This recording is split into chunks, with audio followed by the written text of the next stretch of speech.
What's going on, guys? I'm filming this video right after how to size your sling up is probably what the video is going to be titled, but I'm filming this right after because I know I'm probably going to get a lot of questions on like how to get comfortable with your sling and how to do different things with your sling. So I just want to make this video and kind of tell you guys how I got comfortable with a sling and how I learned to use a sling more effectively.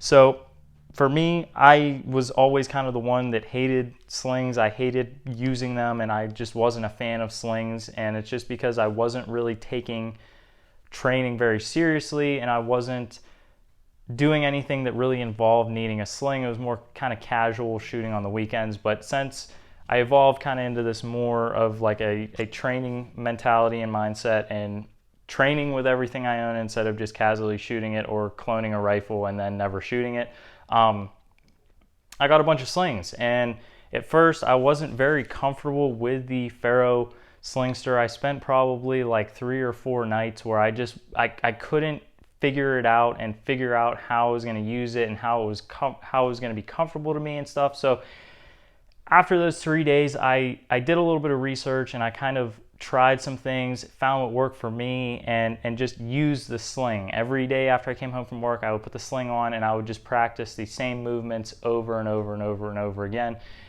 One of those movements being kind of what I wanted to start with is being able to comfortably swim in and out of your sling.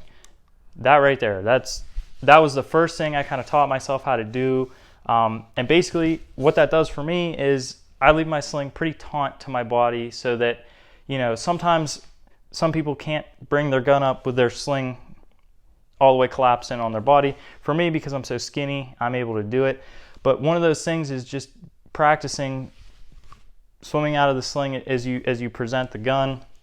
And basically what that's doing is it's giving you more room inside the sling instead of grabbing the adjustment and adjusting it, and being able to get some more real estate out of your sling until you have to swim back into it.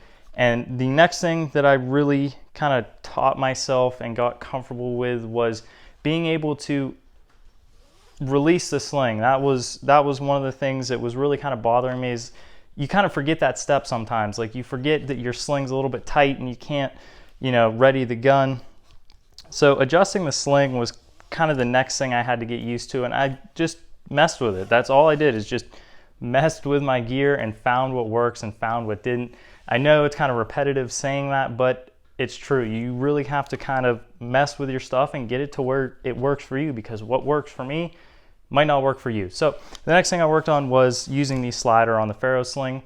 After that, I just practiced swimming into a rear admin. I apologize if I bump the mic. Swimming into a rear admin, because this position, having your rifle behind your back, is very useful if you need to stop and take notes, do whatever, mess with your stuff, LARP hard or whatever.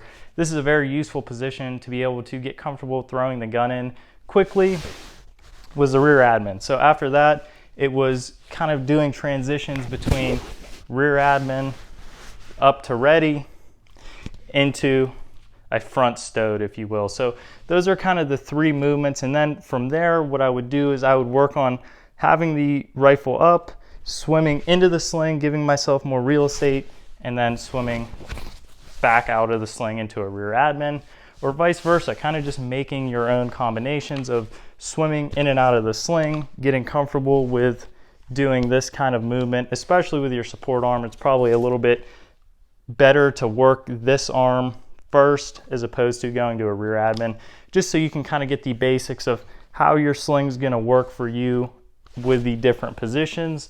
So if you guys have any questions or any comments or want to tell me I missed anything, let me know down below. And as always, thank you guys for watching.